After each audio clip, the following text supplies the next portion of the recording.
नमस्कार साथीहरू, आशिक info YouTube च्यानलमा तपाईँहरूलाई हार्दिक स्वागत छ। साथीहरू, आजको यो भिडियोमा हामी इन्सुरेन्स एक्ट 2049 को रिभिजन गर्नेवाला छौँ। यो हाम्रो cap 2 corporate law and other ल जुन सब्जेक्ट छ त्यसको चाहिँ एउटा एक्ट हो र यो हाम्रो क्याप 2 को सिलेबसमा पर्छ। र क्याप 2 को सिलेबसमा पढ्ने जति पनि सेक्सनहरू छन् त्यसमध्ये हामी मात्रै इम्पोर्टेन्ट सेक्सनहरूको रिभिजन गर्नेवाला छौँ। ठिक छ, जुन प्राय इक्जाममा सोधिरहेको हुन्छ। सो यो पुरै इक्जाम ओरिएन्टेड हुनेवाला छ। सो प्लिज यसलाई तपाईँ एकदम ध्यानपूर्वक सुन्नुहोला। आज हामी टाइमलाई वेस्ट नगरिकन सिधै यसको सेक्सन 10 देखि स्टार्ट गर्छौँ र यहाँबाट जति पनि इम्पोर्टेन्ट सेक्सनहरू छ त्यो सबै हामी रिभाइज गर्दै जान्छौँ। सो टाइमलाई वेस्ट नगरिकन सिधै हामी भिडियोलाई सुरु गरिदिउँ। सबभन्दा पहिला सेक्सन 10 मा रजिस्ट्रेसन अफ इन्स्युरर वा त इन्सुरेन्स बिजनेस, इन्स्युररलाई इन्सुरेन्स बिजनेस पनि भन्छ। No person shall operate or cause to operate the insurance business without obtaining a certificate pursuant to this act. यसले के भन्छ कि यो एक्ट अन्तर्गत कसैले पनि सर्टिफिकेट अब्टेन नगरिकन इन्सुरेन्स बिजनेसलाई अपरेट गर्न सकेन या त अरू कसैद्वारा चाहिँ अपरेट गराउन पनि सकेन। Any national or foreign corporate body desirous to operate an insurance business shall submit an application to the office of the board in the prescribed form along with the following document and prescribed fees for the registration of its name as a insurer. मतलब यदि कुनै national या त foreign corporate बडीलाई insurance business अपरेट गर्नु मन छ भने त्यसले बोर्डलाई चाहिँ एउटा एप्लिकेसन सबमिट गर्नुपर्छ प्रिस्क्राइब फर्म र पैसासहित आफूलाई इन्स्युररको रूपमा रेजिस्ट्रेसन गर्नलाई।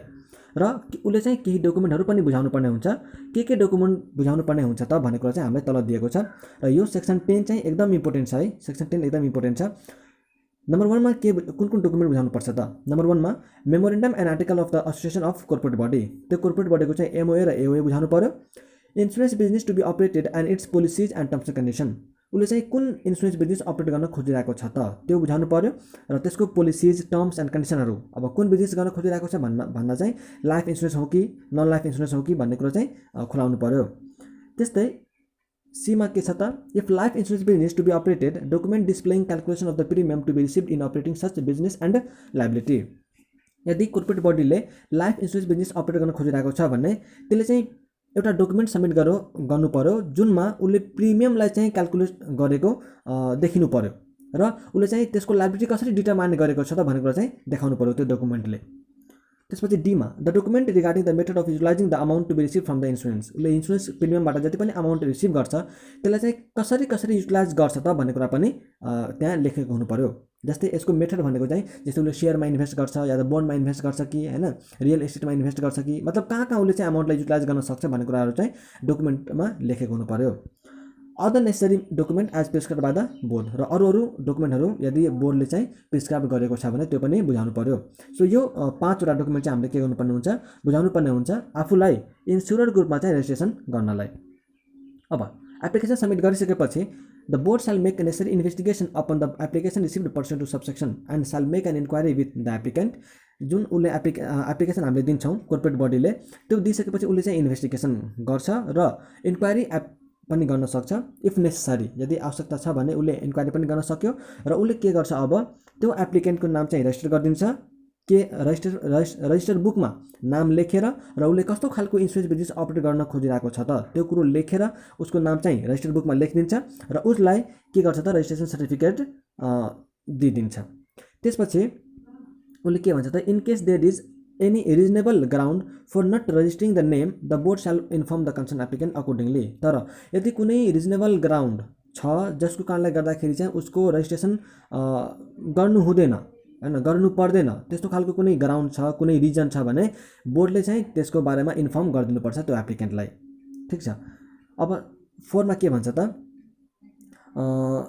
सबसेक्सन 4 मा के भन्छ notwithstanding anything contained elsewhere in this section in the case of life insurance the board shall with the approval of the Nepal government issue a certificate to operate the business based on the fulfillment of the criteria which it has fixed from time to time in respect of the operation of the insurance business। यसले के भन्छ भन्दाखेरि कि यदि एप्लिकेन्टले मतलब national या त foreign corporate बडीले life insurance business operate गर्न खोजिरहेको छ भने त्यो केसमा चाहिँ नेपाल गभर्नमेन्टको एप्रुभल लिएर मात्रै सर्टिफिकेट के गर्छ इस्यु गर्छ। के को आधारमा सर्टिफिकेट इस्यु गर्छ त केही क्राइटेरियाहरू तोकेका हुन्छन् त्यो क्राइटेरियाहरू यदि फुलफिल गरेको छ भने र लाइफ इन्सुरेन्स बिजनेस अपरेट गर्न खोजिरहेको छ भने नेपाल गभर्नमेन्टको एप्रुभल लिएर मात्रै रेजिस्ट्रेसन सर्टिफिकेट दिन मिल्छ। त्यसपछि अब हामीसँग छ सेक्सन 11। सेक्सन 11 मा चाहिँ सिम्पली यो के पनि छैन, यसमा चाहिँ मात्रै हामीले रिन्युअल अफ रजिस्ट्रेसनको बारेमा पढ्छौँ। अब रजिस्ट्रेसन त भइसक्यो, यसको के गर्नु पर्यो, रिन्यू गर्नु पर्यो प्रत्येक वर्ष। सो यसले के भन्छ त, प्रत्येक वर्ष चैत्रको लास्ट डेसम्म है, चैत्रको लास्ट डेसम्म चाहिँ यसले रजिस्ट्रेसन रिन्युअल गर्नुपर्ने हुन्छ र त्यो रिन्युअल गर्नलाई बोर्डलाई चाहिँ एउटा एप्लिकेसन सबमिट गर्नुपर्छ प्रिस्क्राइब्ड फर्म र विथ प्रिस्क्राइब्ड फर्म र प्रिस्क्राइब्ड फिज। ठिक छ।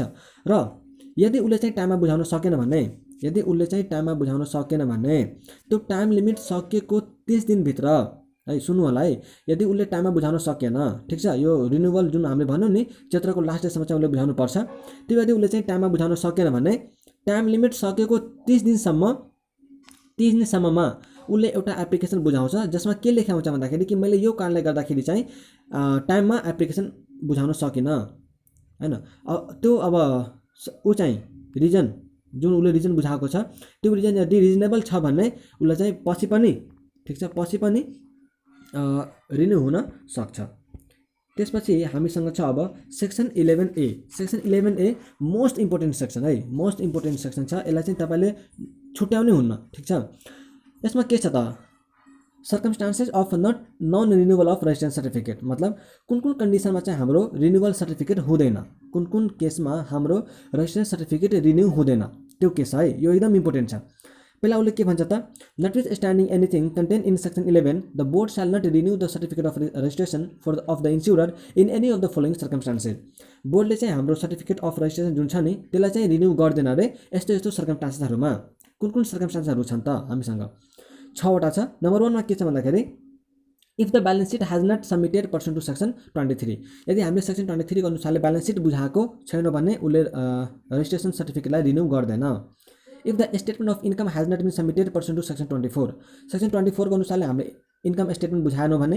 If the audit report has not submitted pursuant to section 25, section 25 को अनुसारले अडिट रिपोर्ट बुझाएको छैन भने। त्यस्तै if the report of actuary has not submitted pursuant to section 26, section 26 को अनुसारले यदि हामीले एक्चुअली रिपोर्ट बुझाएको छैन भने। र if the service charge has not been paid pursuant to section 40, section 40 को अनुसारले चाहिँ हामीले सर्भिस चार्ज बुझाएनौँ भने। र if it has been prohibited to operate the insurance business pursuant to section 12A, 12A को अनुसारले हामीलाई यदि इन्स्योरेन्स बिजनेस अपरेट गर्नबाट प्रोहिबिट गरेको छ भने हाम्रो चाहिँ अब के हुन्छ, रिन्युअल सर्टिफिकेट अफ रजिस्ट्रेसनलाई रिन्यू हुँदैन। सो यो केसेसहरूमा हाम्रो रजिस्ट्रेसन सर्टिफिकेट रिन्यू हुँदैन। अब के भन्छ त तल, if the circumstances has been created for not renewing the certificate of registration of an insurer due to any of the circumstances mention in subsection 1, यदि हाम्रो माथि मेन्सन गरेको जति पनि छन् सर्कमस्टान्सेसहरू छन् तिनीहरूको कारणले गर्दाखेरि यदि रजिस्ट्रेसन सर्टिफिकेट रिन्यू हुने भएन भने the board shall notify the insurer within 15 days from the emergency of such circumstances.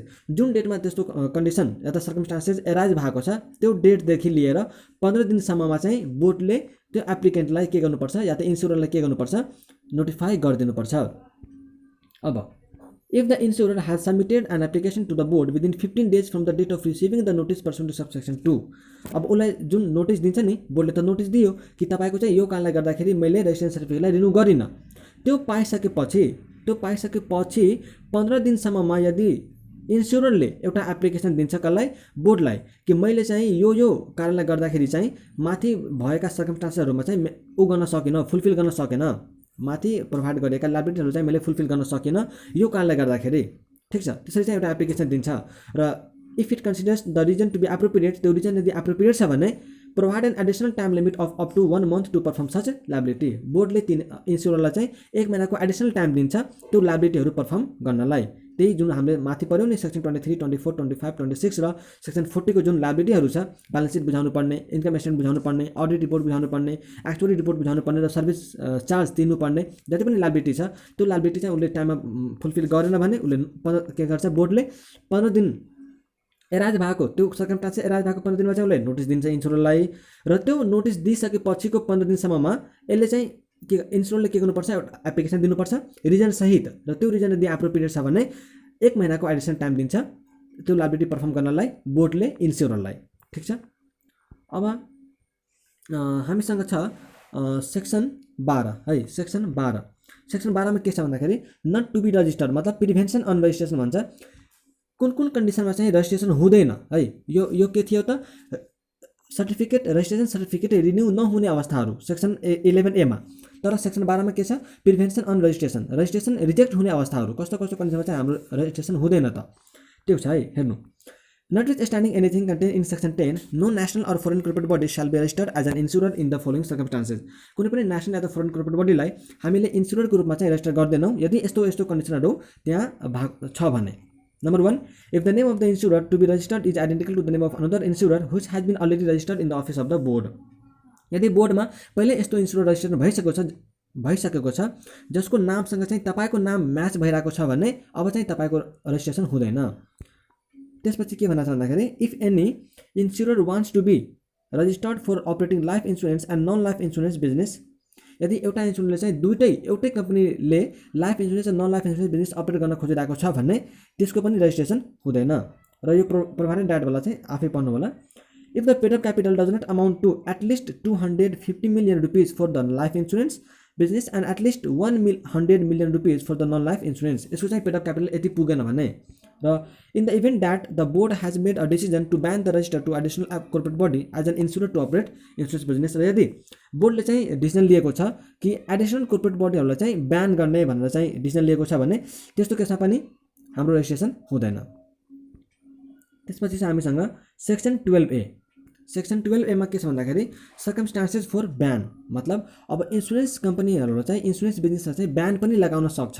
त्यो ब्यान लगाउने सर्कमस्टान्सेसहरू के छ त, ठिक छ त्यो हेरौँ। अब नम्बर 1 मा के छ भन्दाखेरि the board may impose a ban entirely or partially or may cancel any type of business being operated by the insurer under the insurance business any of the following circumstances. यसले के भन्छ त, बोर्डले चाहिँ फुल्ली या त partially या त तपाईँको चाहिँ इन्सुरेन्स बिजनेस नै क्यान्सल गर्न सक्छ है यस्तो यस्तो सर्कमस्टान्सेसमा। सबभन्दा पहिला नम्बर 1 मा कुन कन्डिसन छ त, if the directives provided by the board time to time regarding the procedure to be followed by the insurer during the operation of the insurance business has been violated. अब के हुन्छ भन्दाखेरि इन्सुररहरूलाई चाहिँ insurance बोर्डले केही डाइरेक्सनहरू दिइरहेको हुन्छ है, इन्सुरेन्स बिजनेसलाई अपरेट गर्नलाई केही डाइरेक्सनहरू दिइरहेको हुन्छ। त्यो डाइरेक्सन दिएकोलाई चाहिँ यदि फलो गरेन भने उसको चाहिँ ब्यान लगाउन सक्छ। नम्बर 2 मा if the insurer provides loan to any corporate body in which any of its directors or her family is working as a managing agent or partner, यदि इन्सुररले चाहिँ त्यस्तो कुनै कोर्पोरेट बडीलाई लोन दिएको छ जसको चाहिँ डाइरेक्टर या त फ्यामिली वर्कर चाहिँ त्यसमा म्यानेजिङ एजेन्ट वा त पार्टनरको रूपमा काम गरिरहेको छ, और provides guarantee or security of any kind for any loan provided to him or her by others by violating section 14, वा त त्यो म्यानेजिङ डाइरेक्टर या त त्यसको फ्यामिली मेम्बरलाई कसैले लोन दिएको छ र त्यसको सट्टामा चाहिँ त्यो इन्सुररले ग्यारेन्टी बसेको छ भए पनि त्यस्तो केसमा पनि इन्सुरेन्स बिजनेसलाई ब्यान लगाउन सक्छ। नम्बर सी मा if the insurer does not provide information to the board to be provided pursuant to section 15 अनुसारले जुन इन्फर्मेसन प्रोभाइड गर्नुपर्ने छ त्यो यदि प्रोभाइड गरेन भने इन्सुरेन्स बिजनेसलाई ब्यान लगाउन सक्छ। If the insurer does not maintain the accounts and record to be maintain pursuant section 19 अनुसारले चाहिँ जुन अकाउन्ट्स वा त रिकर्ड मेन्टेन गर्नुपर्ने छ त्यो मेन्टेन गरेन भने if the insurer does not maintain separate accounts and record to be maintain separately pursuant section 20 को अनुसारले चाहिँ सेपरेट अकाउन्ट मेन्टेन गरेन भने if the insurer does not maintain the fund to be maintain by it pursuant section 21 को अनुसारले जुन उसले fund maintain गर्नुपर्ने छ त्यो यदि फन्ड मेन्टेन गरेन or bears liability of one insurance business from the fund maintain for another business, अर्को बिजनेसको लागि चाहिँ जुन फन्ड मेन्टेन गरेको छ त्यहाँबाट लिएर अर्को बिजनेसलाई चाहिँ युज गरिरहेको छ भने, जस्तै लाइफ इन्सुरेन्सको लागि जुन फन्ड बनाएको थियो त्यसकोबाट पैसा उठाएर मैले नन लाइफ इन्सुरेन्सको लागि युज गरेँ भने त्यस्तो केसमा पनि मेरो इन्सुरेन्स बिजनेसलाई ब्यान लगाउन सक्छ। If the insurer does not maintain the compulsory reserve fund to be maintain by it pursuant to section 22 को अनुसारले चाहिँ कम्पल्सरी रिजर्भ फन्ड जुन उसले मेन्टेन गर्नुपर्ने छ त्यो उसले मेन्टेन गरेन भने इन्सुरेन्स बिजनेसलाई ब्यान लगाउन सक्छ। यो हामी के हेरिरहेछौँ त, कुन कुन सर्कमस्टान्सेसमा चाहिँ इन्सुरेन्स बिजनेसलाई ब्यान लगाउन सक्छ त त्यो कुरो चाहिँ हामीले हेरिरहेछौँ।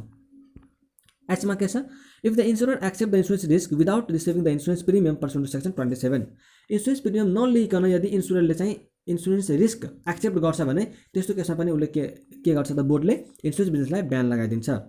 If the insurer does not reinsure pursuant to section 28 को अनुसारले चाहिँ इन्सुररले रिइन्स्योर गरेन भन्ने पनि ब्यान लगाउँछ। अब यो कन्डिसनहरू के थियो त, यस्तो यस्तो कन्डिसनमा चाहिँ हाम्रो बोर्डले इन्सुरेन्स बिजनेसलाई ब्यान लगाउन सक्छ। अब सबसेक्सन 2 मा Before imposing a ban on the insurance business of the insurer pursuant to subsection 1, the board shall provide a reasonable time limit to submit clarification to concerned insurer, clearly stating the reason for imposing the ban on its insurance business. अब यसले के गर्छ त insurance बिजनेसमा ब्यान लगाउनु भन्दा पहिला बोर्डले के गर्छ त इन्सुररलाई एउटा रिजनेबल टाइम दिन्छ कि तपाईले चाहिँ यो टाइम लिमिट भित्र क्लारिफिकेसन सबमिट गर्नु होला, के गर्नु होला, क्लारिफिकेसन सबमिट गर्नु होला, ठीक छ। मतलब उसले उसबाट चाहिँ स्पष्टता माग्छ हैन, जस्टिफिकेसन चाहिँ दिनलाई भन्छ र कुन कारणले गर्दाखेरि चाहिँ उसको बिजनेसलाई ब्यान लगाइरहेको छ भन्ने कुरा चाहिँ मेन्सन गरेर दिन्छ है बोर्डले।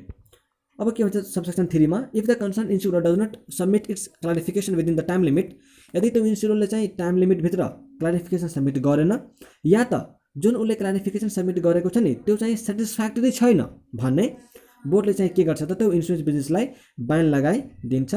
ब्यान लगाइसकेपछि उसले के गर्छ भन्दाखेरि दुईटा मेजर न्युज पेपरमा चाहिँ नोटिस पनि पब्लिस गरिदिन्छ ताकि जनरल पब्लिकहरूलाई चाहिँ थाहा होस् भनेर।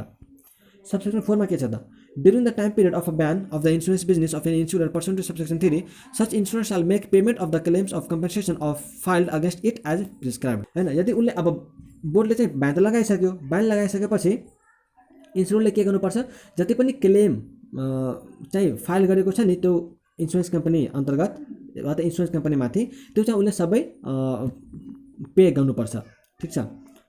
If the ban is imposed in the insurance business of an insurer under this section, the board may, if it finds the evidence submitted by the insurer within the time limit by stating the circumstances for imposing the ban on this business existed no longer to be satisfactory, imposes a fine as prescribed and lift the ban, ठीक छ। So यो कुराहरू चाहिँ हामीले बुझ्यौँ, यसमा चाहिँ के पनि उ छैन, ठीक छ। यसो के भन्दाखेरि जुन सर्कमस्टान्सले गर्दाखेरि चाहिँ हैन सबसेक्सन 5 मा जुन सर्कमस्टान्सले गर्दाखेरि उसको ब्यान लगाएको थियो त्यो यदि अब छैन भने र इन्स्युररले चाहिँ सेटिस्फ्याक्टरी एभिडेन्स पनि सबमिट गर्छ, ठीक छ भने त्यस्तो केसमा चाहिँ के गर्छ भन्दाखेरि एउटा केही सर्टेन अमाउन्ट अफ फाइन लगाएर ब्यानलाई चाहिँ लिफ्ट गरिदिन्छ, मतलब हटाइदिन्छ, ठीक छ। सो यति भइसकेपछि अब हामी जाम सेक्सन 13 मा। सेक्सन 13 पनि हाम्रो एकदम इम्पोर्टेन्ट छ यो, ठीक छ। हामीले सुरुमै भनिसक्यो कि हामी इम्पोर्टेन्ट चाहिँ मात्रै डिस्कस गर्नेवाला छौँ। सो त्यही भएर चाहिँ सेक्सन 13 एउटा इम्पोर्टेन्ट छ। Registration of an insurer may be cancelled. अब यो के आयो भन्दाखेरि कुन कन्डिसनमा चाहिँ इन्स्युररको रेजिस्ट्रेसन क्यान्सल गर्नुपर्छ त, कुन कन्डिसनमा इन्स्युररको रेजिस्ट्रेसन क्यान्सल गर्नुपर्छ त्यो कुराहरू छ है। त यहाँ पढ्नु होला, the board may cancel the registration of insurer by providing a written notice with effect from the date prescribe in the same notice in the following circumstances. यस्तो सर्कमस्टान्सेसहरूमा चाहिँ बोर्डले के गर्छ भन्दाखेरि उसको रेजिस्ट्रेसनलाई क्यान्सल गरिदिन्छ र कुन डेटदेखि क्यान्सल हुन्छ भन्ने कुरा पनि उसले लेखेरै दिन्छ त्यो नोटिसमा, ठीक छ। नम्बर 1 कन्डिसन के छ त, if the insurance business is not started within 6 months from the date of obtaining the certificate, तपाईँले चाहिँ रेजिस्ट्रेसन सर्टिफिकेट अब्टेन गरिसक्नु भयो र त्यसको चाहिँ रेजिस्ट्रेसन सर्टिफिकेट पाइसकेपछिको 6 महिनासम्ममा तपाईँले यदि इन्सुरेन्स बिजनेस अपरेट गर्न सक्नु भएन भने तपाईँको रेजिस्ट्रेसन क्यान्सल गरिन्छ। If it is filled that the liability of insurer exceeds its asset within Nepal, यदि तपाईँको चाहिँ लायबिलिटी एसेट भन्दा बढी छ भने तपाईँको रेजिस्ट्रेसन क्यान्सल हुन्छ। If the insurer could not fulfill the liability pursuant to the decision within the 3 months from the date of final decision of the court in the cases filed under the insurance policy issued within Nepal, तपाईलाई जति पनि insurance पोलिसीहरू नेपालमा चाहिँ issue गर्नु भएको छ त्यसको अगेन्स्टमा कसैले चाहिँ कोर्टमा केस फाइल गरेको छ र त्यो कोर्टले चाहिँ फाइनल डिसिजन दिइसकेपछिको 3 महिनासम्ममा यदि तपाईले त्यसको चाहिँ लायबिलिटी फुलफिल गर्न सक्नु भएन भने तपाईको रेजिस्ट्रेसन क्यान्सल गर्न सकिन्छ। If the head office of the insurance business of any foreign insurer is situated outside Nepal and in case it is felt that Nepalese insurer has not obtained equal facilities there which are enjoyed by the foreign insurer pursuant to the prevailing law of such country, यसको simply के बुझ्नु भन्दाखेरि कुनै insurance बिजनेसको head office है foreign इन्सुररको चाहिँ नेपालभन्दा बाहिर छ हैन, कुनै मतलब सिम्पली बुझ्नु न, बाहिरको चाहिँ एउटा इन्सुरेन्स कम्पनी नेपालमा छ र त्यसको हेड अफिस चाहिँ नेपालभन्दा बाहिर छ र नेपालभन्दा बाहिर जुन फ्यासिलिटीहरू बाहिर पाइरहेको छ नि त्यही फ्यासिलिटीजहरू यदि नेपालमा पनि दिइरहेको छैन भने उसको रेजिस्ट्रेसन चाहिँ क्यान्सल हुन सक्छ। If the insurer does not open its office inside Nepal, उसले चाहिँ आफ्नो अफिस नै नेपालमा खोलेन भने त्यस्तो केसमा पनि रेजिस्ट्रेसन क्यान्सल हुन्छ। If the insurer does not perform the function to be performed or has performed any function which is not to be performed pursuant to this act or the rules made under this act, यो act अनुसार या त यसमा यो act अन्तर्गत जुन rules बनाएको छ त्यो एक्ट अनुसारले चाहिँ रुल्स अनुसारले चाहिँ जुन काम गर्नुपर्ने थिएन त्यो काम गर्यो या त जुन काम गर्नुपर्ने थियो त्यो काम गरेन भने उसको रेजिस्ट्रेसन क्यान्सल हुन सक्छ। यो चाहिँ क्यान्सल कुन केसमा क्यान्सल हुन्छ भन्ने कन्डिसनहरू दिएको थियो। अब सबसेक्सन 2 मा के भन्छ त Before cancelling the registration of an insurer pursuant to subsection 1, the board shall provide a reasonable time limit to submit clarification. उसलाई चाहिँ एउटा reasonable time limit दिन्छ clarification submit गर्नलाई, stating the reason for cancelling its registration. कुन कारणले गर्दाखेरि चाहिँ उसको registration cancel गरिरहेको छ त्यो चाहिँ मेन्सन गरेर।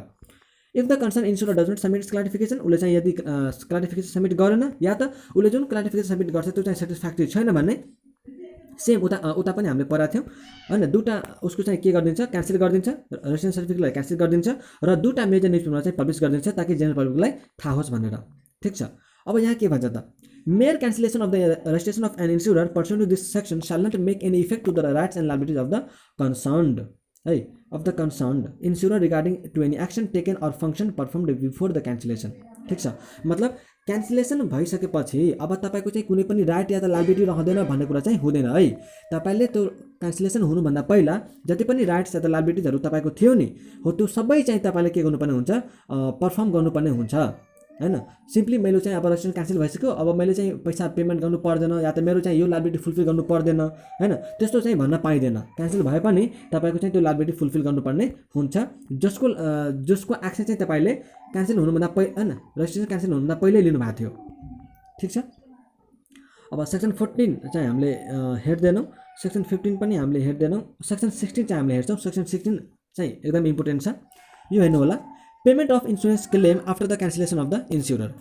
The insurer dissolve by the अब यो के छ भन्दाखेरि यदि क्यान्सल भइसक्यो नि त अब क्यान्सल रेजिस्ट्रेसन त क्यान्सल भइसक्यो सेक्सन 13 अनुसारले, अब त्यसपछि चाहिँ इन्सुरेन्स क्लेमलाई चाहिँ कसरी पेमेन्ट गर्ने त भन्ने कुरा छ है। The insurer dissolve by the cause of cancellation of registration pursuant to section 13 हैन, सेक्सन 13 को अनुसार यदि उसको रेजिस्ट्रेसन क्यान्सल भयो भने उसले चाहिँ shall refund the amount received by it for the insurance to the person। उसले जति पनि इन्सुरेन्सको पैसा पाएको हुन्छ त्यो चाहिँ पर्सनलाई अर्गनाइजेसनलाई या त बोर्डलाई within the period and method specified by the board. बोर्डले चाहिँ जुन जति टाइम दिन्छ अथवा जुन मेथड दिन्छ त्यो अनुसारले चाहिँ उसले के गर्नु पर्यो पैसा रिफन्ड गर्नु पर्यो। It shall refund the principal amount along with the bonus as specified by the board in the case of life insurance. Insurance life इन्सुरेन्सको केसमा के गर्छ अरे प्रिन्सिपल अमाउन्ट बुझाउनु पर्यो र त्यसको साथै चाहिँ बोनसको अमाउन्ट पनि बुझाउनु पर्यो। त्यस्तै नन लाइफ इन्सुरेन्सको लागि चाहिँ के गर्नु पर्यो त प्रिन्सिपलको अमाउन्ट बुझाउनु पर्यो र प्रिन्सिपलको अमाउन्ट चाहिँ प्रोपोर्सनल बेसिसमा चाहिँ रिफन्ड गर्नु पर्यो। ठिक छ। यो भयो हाम्रो section 16।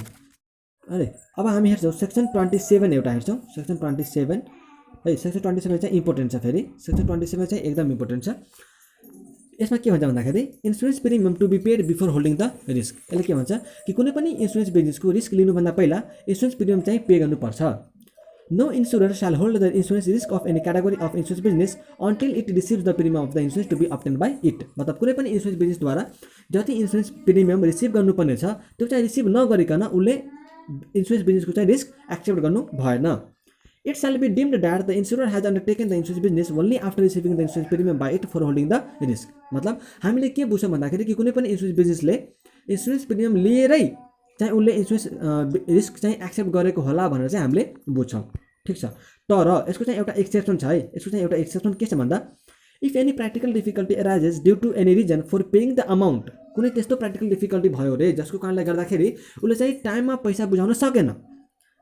This section shall not be deemed to be prohibited to issue an insurance policy on the guarantee of the bank or the Nepal government relating to the payment of the outstanding amount within a specified period। भनेपछि कुनै त्यस्तो practical difficulty भयो जसको कारणले चाहिँ गर्दाखेरि चाहिँ उसले लम्सम पेमेन्ट उसले गर्न सकेन भनेपछि त्यस्तो केसमा चाहिँ सेक्सन 27 ले प्रोहिबिट गर्दैन। यदि नेपाल गभर्नमेन्टले या त कुनै ब्याङ्कले चाहिँ त्यसको सट्टामा ग्यारेन्टी बसेको छ भने हो त्यो केसमा चाहिँ हामीले के गर्न सक्यौँ भन्दाखेरि इन्सुरेन्स पोलिसीलाई चाहिँ इस्यु गर्न पायौँ, इन्सुरेन्स प्रिमियम चाहिँ रिसिभ नगरिकन पनि। ठिक छ। अब चाहिँ हामीसँग फन्ड एन्ड अडिट सेक्सन 34 मा छ हामीसँग fund of the board. Fund of the बोर्डमा के छ त अब मतलब बोर्डको चाहिँ फन्डको बारेमा कुरा गर्छ सेक्सन 34 ले। यसको के पर्छ है the board shall have a separate fund of its own and the following amount shall consist in the fund। यसले के भन्छ भन्दाखेरि बोर्डको चाहिँ आफ्नै एउटा के हुनुपर्छ छुट्टै फन्ड हुनुपर्छ र त्यो फन्डमा चाहिँ यस्तो यो अमाउन्टहरू चाहिँ के गर्नुपर्छ भन्दाखेरि राख्नुपर्ने हुन्छ भन्छ है। कुन अमाउन्ट त the amount receive from the Nepal government. Nepal government जति पनि पैसा दिन्छ त्यो सबै चाहिँ हामीले यो फन्डमा राख्नु पर्यो। The amount receive from any foreign government or international organization or association, कुनै फोरेन गभर्मेन्टले होइन जस्तै इन्डियन वा त अमेरिकन या त अरू कुनै सरकारले चाहिँ पैसा दियो, या त इन्टरनेसनल अर्गनाइजेसनहरू जस्तै WN होइन UN वा त WHO या त अरू कुनै इन्टरनेसनल अर्गनाइजेसनहरूले जसले चाहिँ हामीलाई पैसा दिन्छ भने त्यो पैसा पनि हामीले के गर्नुपर्छ भन्दाखेरि त्यो फन्डमा चाहिँ राख्नुपर्ने हुन्छ। The amount received as a name registration and renewed fees from the insurer, insurance agent or surveyor, हामीले चाहिँ इन्स्योरर, इन्सुरेन्स एजेन्ट या त सर्भेयरबाट चाहिँ त्यसको रेजिस्ट्रेसन सर्टिफिकेट होइन रेजिस्ट्रेसन सर्टिफिकेट दिएको सट्टामा जुन हामीले पैसा पाउँछौँ या त उसको रेजिस्ट्रेसनलाई रिन्यू गर्दाखेरि चाहिँ जुन हामीले पैसा पाउँछौँ त्यो पैसा पनि हामीले के गर्नु पर्यो, यो फन्डमा चाहिँ हामीले राखिदिनु पर्ने हुन्छ। The amount receive from service charge, जुन हामीले पहिला पऱ्यो नि सेक्सन 14 अनुसारले चाहिँ कि इन्सुररहरूले सेक्सन के अरे सर्भिस चार्ज जानुपर्छ हो, त्यो सर्भिस चार्ज पनि हामीले के गर्नुपर्छ, यो फन्डमा जम्मा गरिदिनुपर्छ। The amount receive from any other sources, अरू कुनै सोर्सेसहरूबाट यदि हामीले पैसा पायौँ भने यो फन्डमा चाहिँ हामीले क्रेडिट गरिदिनु पर्ने हुन्छ। Expenses of the board to be borne from the fund, all the expenses to be incurred on behalf of the board shall be borne from the amount credited to the fund of the section 34।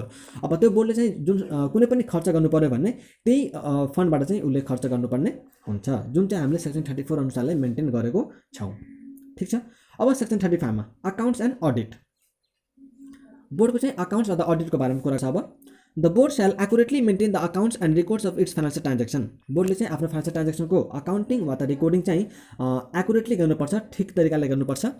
Such account shall so indicate inter alia the financial transaction statement of each and every income and expenditure, होइन उसको चाहिँ financial ट्रान्जेक्सनलाई देखाउनु पर्यो, जुन उसले account maintain गर्छ नि त्यो अकाउन्टले चाहिँ प्रत्येक इन्कम वा त एक्सपेन्डिचरलाई चाहिँ देखाउनु पर्यो, सामान किनेको वा त बेचेको देखाउनु पर्यो, र जति पनि एसेट वा त लायबिलिटीहरू छ त्यो सबैको चाहिँ डिटेल देखाउनु पर्यो, र बोर्डको चाहिँ एक्चुअल सिचुएसन के छ त त्यो चाहिँ क्लियरली रिफ्लेक्ट गर्नु पर्यो।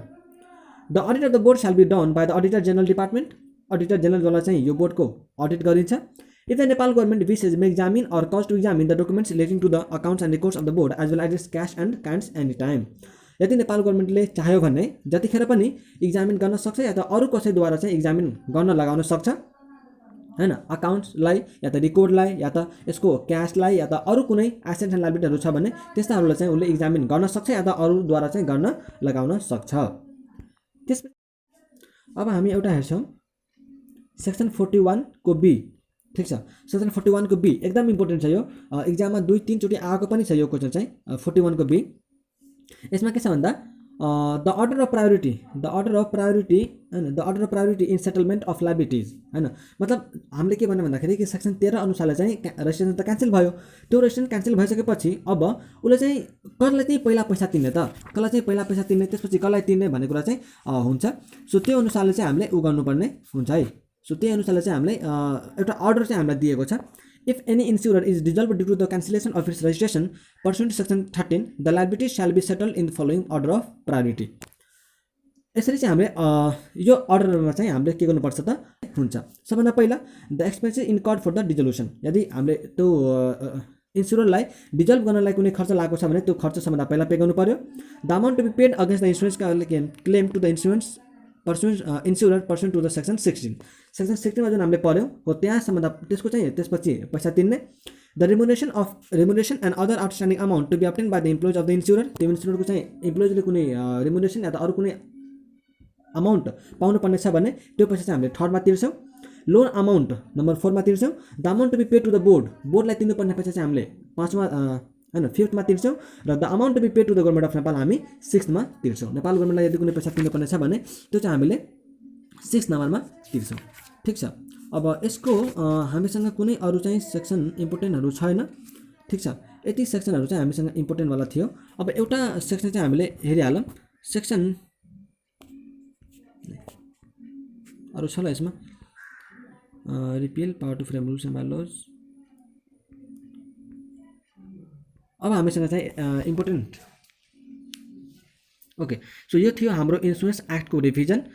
यसबाट चाहिँ तपाईँहरूले इम्पोर्टेन्ट कुराहरू चाहिँ रिभिजन गर्न सक्नुहुन्छ। ठिक छ, सो यति रिभिजन गरिसकेपछि तपाईँको कम्तीमा इन्सुरेन्स एक्टको चाहिँ मेन क्वेसनहरू मेन टपिकहरू चाहिँ तपाईँको रिभिजन भइसक्छ। र यदि तपाईँको केही सेक्सनहरू छुटेको छ भने हामी अर्को सेक्सन के अरे हामी अर्को भिडियोमा यसलाई कभर गरिदिन्छौँ। सो आजलाई यति नै गरौँ। Thank you so much for watching this video. Take care, bye by.